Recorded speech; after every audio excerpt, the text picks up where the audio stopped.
हमारी सेनाएं देश का अभिमान है। सारे देश को उनके साहस और हमारी सेना की वीरता पर गर्व है। और आज सारा देश देख रहा है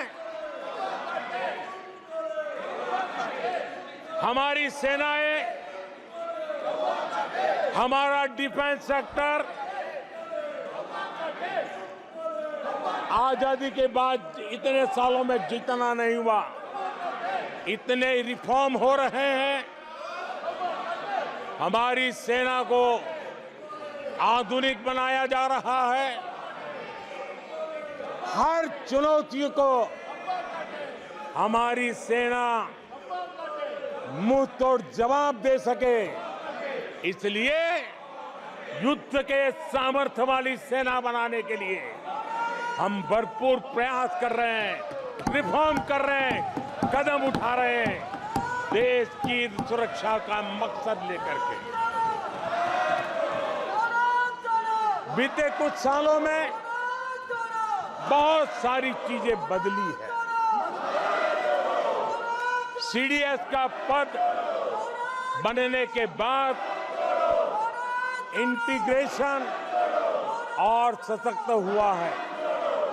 आदरणीय सभापति जी, हमारी सशस्त्र सेनाओं के बीच उनके सहयोग से जो लंबे समय से युद्ध शास्त्र के निष्णातों का मत था कि भारत में थिएटर कमांड जरूरी है, आज मैं संतोष के साथ कह सकता हूं कि सीडीएस व्यवस्था बनने के बाद देश में सुरक्षा के लिए जरूरी थिएटर कमांड की दिशा में प्रगति हो रही है। आदरणीय सभापति जी, आत्मनिर्भर भारत, उसमें हमारी सेना को आत्मनिर्भर बनाना, उसकी भी बहुत बड़ी महत्वपूर्ण भूमिका निभाई जा रही है। हमारी देश की सेना युवा होनी चाहिए। सेना दुश्मनों के दांत खट्टे करने के लिए होती है। हमें हमारे युवाओं पर भरोसा होना चाहिए। सेना में युवाओं की ताकत बढ़ानी चाहिए और इसलिए हम लगातार युद्ध योग्य सेना बनाने के लिए रिफॉर्म कर रहे हैं।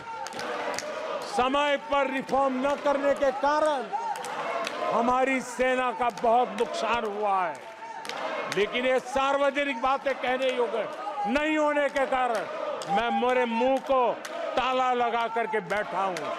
आदरणीय सभापति जी, देश की सुरक्षा एक गंभीर मसला होता है।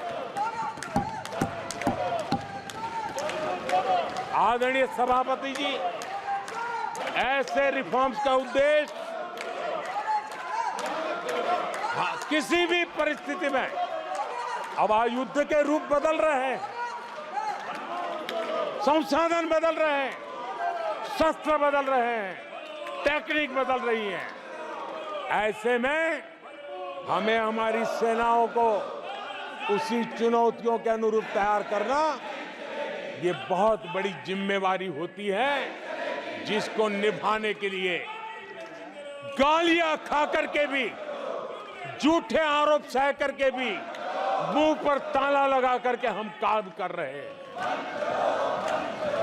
ऐसे समय देश की सेना को आधुनिक बनाना, सशक्त बनाने के ऐसे समय कांग्रेस क्या कर रही है?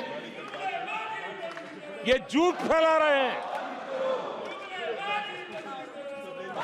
ये डिफेंस रिफॉर्म के प्रयासों को कमजोर करने का षड्यंत्र कर रहे हैं।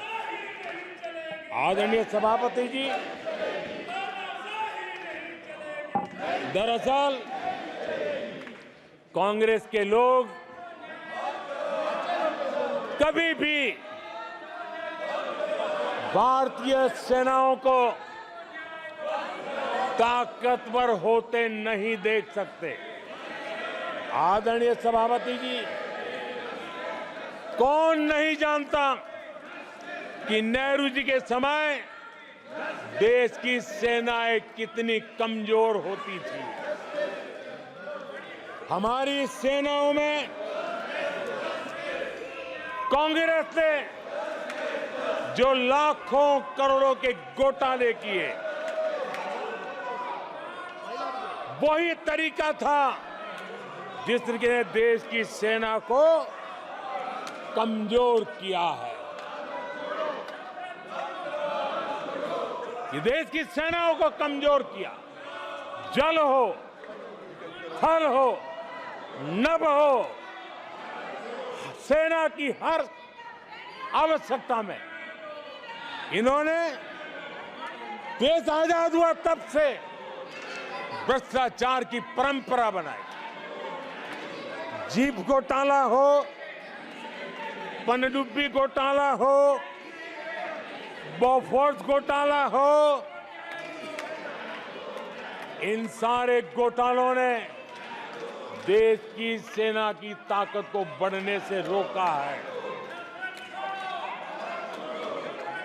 वो भी एक वक्त था आदरणीय सभापति जी, कांग्रेस के जमाने में हमारी सेनाओं के पास बुलेट प्रूफ जैकेट भी नहीं हुआ करते थे।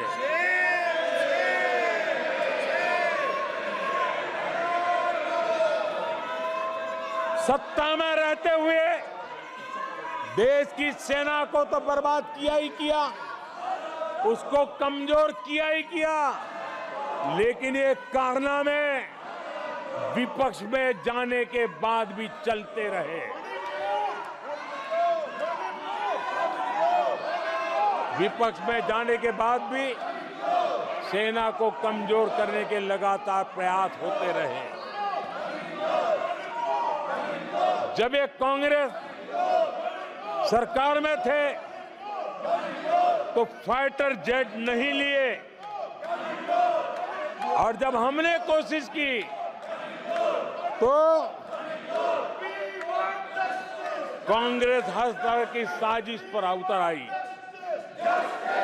फाइटर जेट एयरफोर्स तक न पहुंच पाए, इसके लिए साजिशें की गई।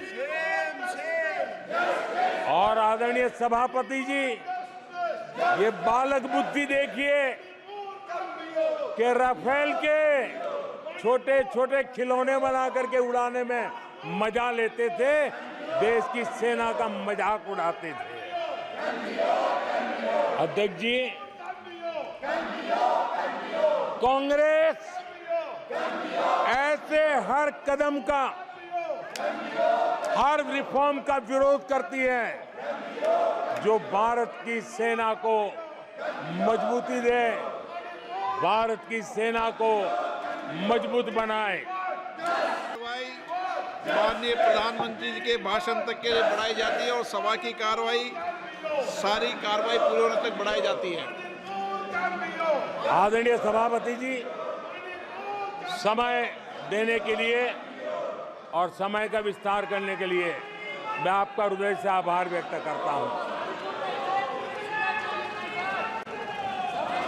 आदरणीय सभापति जी, अब कांग्रेस के लोगों को ये पता चल गया है कि हमारे नौजवानों की ऊर्जा, हमारे सैनिकों का आत्मबल ही हमारे सशस्त्र बलों की सबसे बड़ी शक्ति है। और अब इस पर हमला करके और एक नया तरीका सेना में भर्ती को लेकर सरासर झूठ फैलाया जा रहा है, ताकि लोग, मेरे देश के नौजवान मेरे देश की रक्षा करने के लिए सेना में न जाए, उनको रोकने के लिए षड्यंत्र हो रहा है। आदरणीय सभापति जी, मैं इस सदन के माध्यम से जानना चाहता हूं,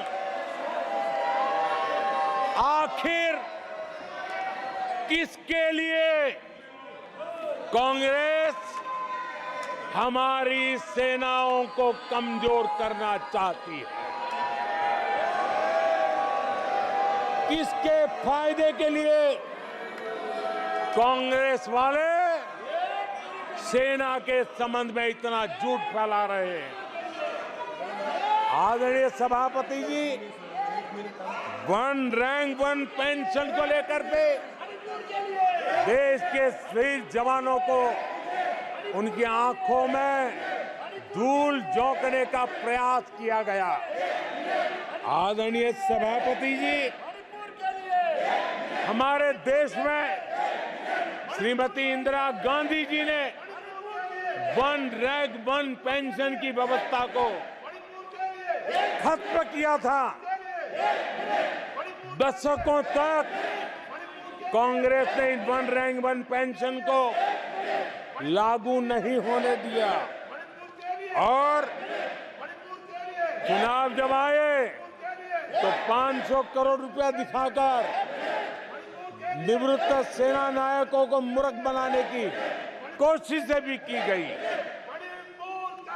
लेकिन उनका इरादा था हो सके उतना वन रैंक वन पेंशन को टालते रहना। एनडीए सरकार ने वन रैंक वन पेंशन लागू की और आदरणीय सभापति जी, भारत के पास संसाधन कितने ही सीमित क्यों न हो, लेकिन उसके बावजूद भी, कोरोना की कठिन लड़ाई के बावजूद भी 1,20,000 करोड़ रुपए हमारे पूर्व सैनिकों को वन रैंक वन पेंशन के रूप में दिए गए।